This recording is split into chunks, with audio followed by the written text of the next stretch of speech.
I am back. I've had about a week off. I had hoped to try and get some in between, but as I'm sure you can tell from the background and the boxes I've tried to hide, I've moved house. We just have. Forgive me that I haven't given an episode for a while, and by the time I'd recorded the others, I wasn't quite sure how urgent it was going to be, so I didn't even give you a warning, so awfully sorry about that. Back into the file. I spent over £100 million. We had a budget of 30. We're kicking off with our first game on camera against our old club, Fiorentina, and a very, very shaky entrance into Europe.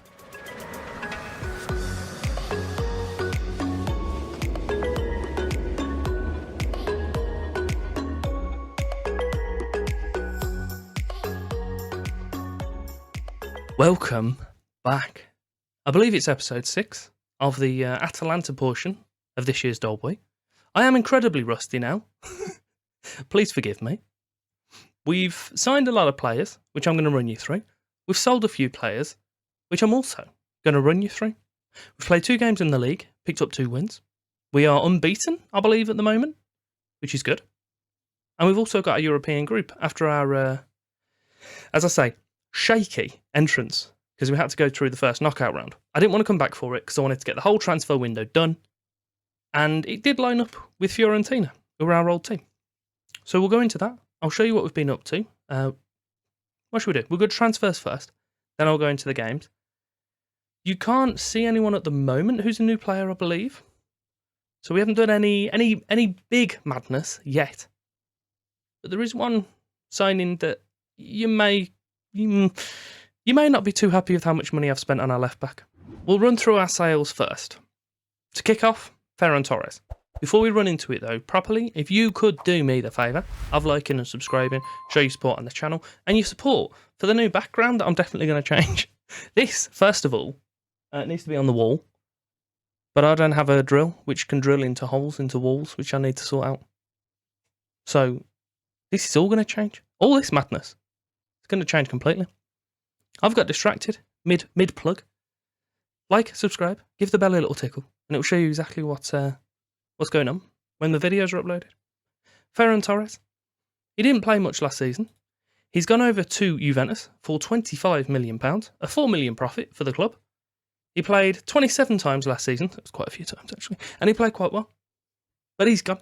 He's out of here. We brought in, or at least we brought back, an old holding forward, deep line forward, who's been playing a few for us and who's doing all right. So I thought I could let him go. We wouldn't sacrifice too much in doing so, and it will give us a little bit of wiggle room in the window. Along with Torres, Axel Maciel has left about 4 months after he came out. I promise. There's no correlation there.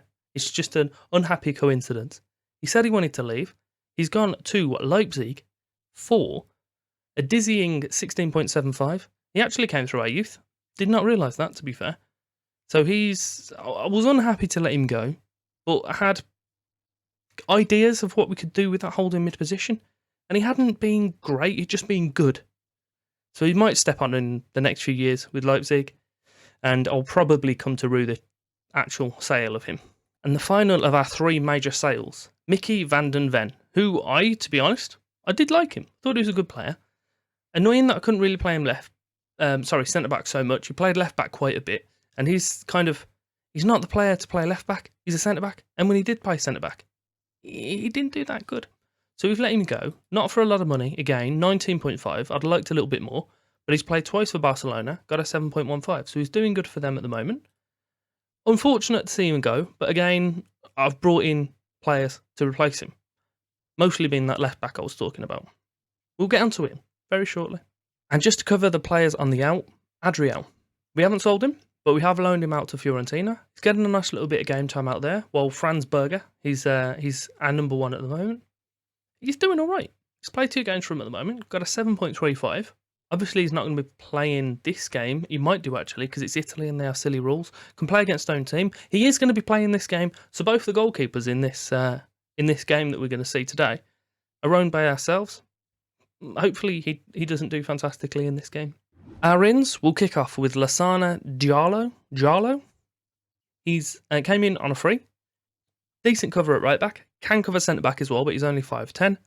But I thought, come in, do a job, maybe sell him in the next season or so for a little bit of money.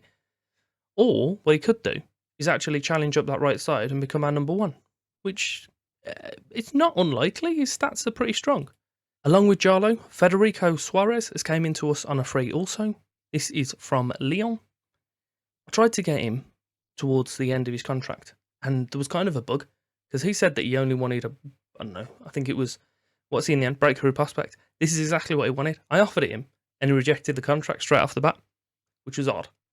So he eventually went out of contract, and then I offered it him, and he joined. So he's came in on a free, 16 finishing, 17 first touch, 16 off the ball, composure, balance, 17 agility.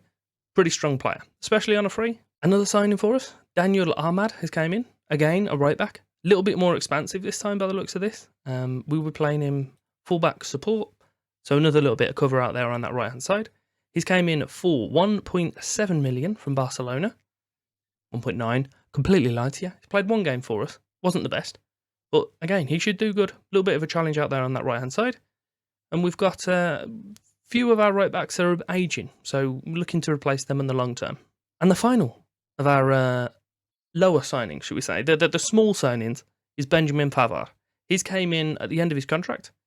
So, well, he's running towards the end of his contract, should I say, this season. So it was 1.7 million. He is going to be good for us. He can play right back again, which we're not going to look for him to do. But maybe this defensive mid or centre back. But pretty strong centre back. He'll come in, be good cover. If we need him to play him, we'll know he'll do a good job. That's my main kind of idea with it. And the wages as well, 34.5k. Not much at all. Dylan Hugendorn. A lot of money spent on this fella. He's, according to this, he is world-class potential, which I'm not sure I've seen too many times. He's played once for us. His potential is just straight up 5 stars. There's no black stars involved. He will be 5 stars for the team as they are at the moment. Obviously, we're hoping to build the team, so when he does hit his potential, hopefully won't actually be 5 stars. But he's pretty good. No, good. He's a good player for Serie A already, and he's potential to be a world-class attacking mid. He has came in for quite a bit of money.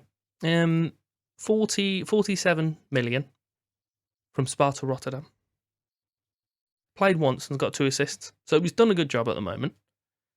Played 3 times in total, actually, competitively, and got 2 assists. So league-wise, he's having a wonderful time. So let's just leave it at that. And the left back I was talking to you about. We signed Alejandro Balde. We had him on the Barcelona file, which has recently finished. He wasn't that good. I know we only went 3 seasons in, and we're quite a bit further than that now, so maybe in the Barcelona one he would have came good. But this version, and Andrew had him in his save as well, with Inter Milan, and he's pretty goddamn good. So I think he does generally come out to be quite good. He's worth between 97 and 116 million at the moment.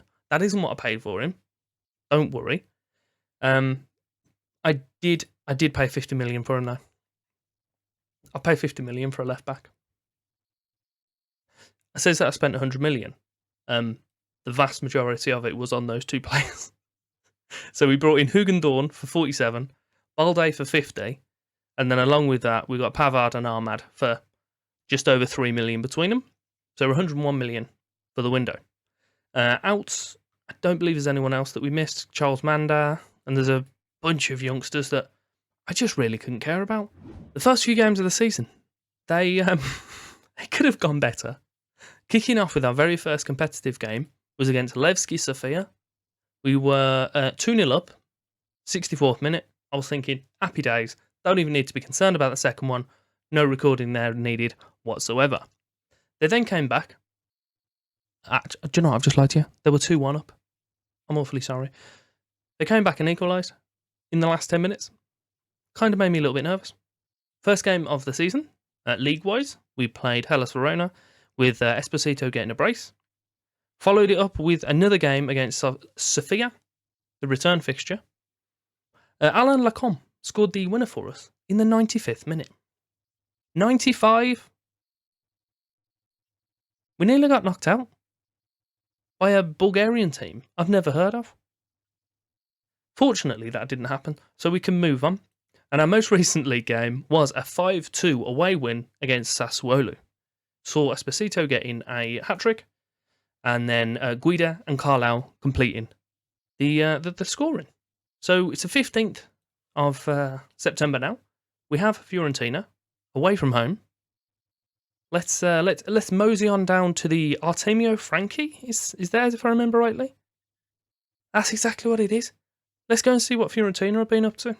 The team for the game, we have Berger in goal, Ahmad, Pavard, Favre and Balde as our back four. Benson just in front of them with Hugendorm and Lacombe across the middle two, if there can be across the middle two. And then we have João Felipe playing behind Esposito and Guida as the front two. Fiorentina are lining up with a 4-2-3-1 that we're expecting. Pretty strong from them as well. Form is the word I was going for. They're currently one position below us. Not in Europe, though, by the looks of that recent form, which I think we're aware of, actually, because we finished ahead of them last season. Balde, with his first little bit of I don't know what the word is, interaction, should we say? Puts the ball to the back post. Esposito's header is the crossbar. And João Felipe wasn't there to sweep up what was left. We're about 21 gone. Balde throws it short again to Guida. Back into Hugendorm, who isn't a child. Lacombe alongside him, 5'4", horrific. Hugendorm, I think, was like 6'1". So it's nice to have a centre mid that's tall enough to get on most rides at Drayton Manor. We never know. I did see that Valenzuela was available. I could have picked him up for about 11 million. I was awfully tempted because we brought him in, and I stand by him. I think he's a decent player. It just wasn't viable for me to sign him. I also nearly spent, instead of 50 million on a left back, I nearly spent about 70 million on Evans Owusu. If the name rings a bell to you, he's our striker that we used to have at ADO Den Haag, who Chelsea signed for like 3 million. And considering this is going to be our last club, I am tempted to just spend an absolute shed ton and just bring him in. So I'm going to keep an eye on him. But he apparently, I think he's world-class potential as well. And he's quite strong. I don't know if it wasn't for the fact that I had previous with him, I probably wouldn't sign him. But I do, so I want to. Half-time, it's 0-0. We definitely have the better of the stats, so we'll carry that on. We'll just crack on what we're doing. We like what we're doing. You're doing well. Keep it up. So look at that. Inspire and motivated everyone. Fantastic. Cherky attempts the ball to the back post area. Balde sweeps up, and he's just going to power forward now. I have seen some slight tweaks that I might want to make to this formation. I watched Zealand's video, and apparently he's a big fan of the Carrilero this year. I am intrigued to move Mamazalas to Carrileros, give the fullbacks a little bit more kind of right, to be a bit more aggressive. Holding mid instead of being an anchor might make them a regista, so they're pushed through the middle. I'm not 100% sure with what we're going to look at, but I might have a little play in the games between. As you can tell, I haven't played much in the last 6 or 7 days. The hour mark has passed. We'll have a little look, see if there's any substitutions that we want to make. Felipe isn't playing fantastically. He's the fighter that came back from loan. He was with... Who was he with? Let's have a little butcher, shall we? He was with Rapid Vienna. Played 14 times for him in the league. Scored 9. In total, if you can see it behind my head, which I think you should, it's 16 games with 11. It didn't pick up 1 assist, though, oddly. Definitely going to regret this, but I'm going for it. What I've just told you, I'm doing. Carrileros, now as our centre mids, they're going to loiter in this channel here. They will push forward if needs be. Regista's going to be a bit more aggressive. Fullbacks have got much more kind of... I've already said this and stalled over it. They've got a lot more potential to just plough up the wing. Strakosha with a goal kick. Seems that Fiorentina have replaced Madueke, forgot his name, the goalkeeper. We got picked up by Liverpool, I think, for like 7 or 8 million. Strakosha's not a bad replacement, to be fair. Esposito puts it into middle. Castrovilli runs back, gets the header clear. Fiorentina lump it forward. Hugendorm has possession for ourselves now. Balde, he's going to just drive forward. This is a Lacombe, who's our Carrilero, so he does have a chance to get forward, but there should be like kind of a little bit more defensively inclined, a little bit more intelligence with the defence. Esposito scored. I was too busy trying to figure out how to speak again after a week of not speaking randomly in a room to myself. Henrique does a decent cutback. Balde puts in the cross. Esposito wins the header against Kostic, who's the left back that we brought in. And I was tempted to sign again, but it's about 25 million. We've got a few players over there that I kind of want to bring, but we'll see if that's viable. Into the last 10 of this game, though, stats have kind of evened themselves out a bit, but we're 1-0 up. That's the main thing. Looks like it's going to stay that way. We're into the last minute or so of injury time, and we've got it. The win. At no point did their XG trump ours. Stats-wise, it's pretty even. We've definitely edged quite a few of them. If we look at the analytics, I don't really look at too much on here, to be honest. But average positions, ours is a lot more kind of space taken up. It's not very compact. Theirs is. I don't know if that's their intention. But Favre had a brilliant game. Felipe didn't do quite so well. But we know that we took him off at half-time-ish, about 60 minutes. Do you know what? Pretty happy with that. An away win against the team that are one of our main kind of rivals this year. And my old club. I'll take that. One thing I didn't do is tell you who we've got in our group stage. We have Konyaspor, who are from Turkey, Karabakh from Azerbaijan, and Utrecht to finish off, one of our old Dutch rivals from our time with Den Haag. I'm going to come back, I think, next episode with Utrecht and Napoli. I'm thinking realistically it's going to be between ourselves or Utrecht who are going to be winning that league. So that second game against them is probably going to be pivotal. I don't think we're going to have much problem against Konyaspor or Karabakh, but I also didn't think we'd have much of trouble against Sofia, which obviously was. But we'll be back for those two games, but I hope you're back for that in the next episode. I am sorry it took so long to have this out from the last one, but I do promise the next one will be significantly sooner, and I hope you're there for it. We do have some items on screen now, if you do want to click on and carry through watching me ugly mug. And thank you very much for your time.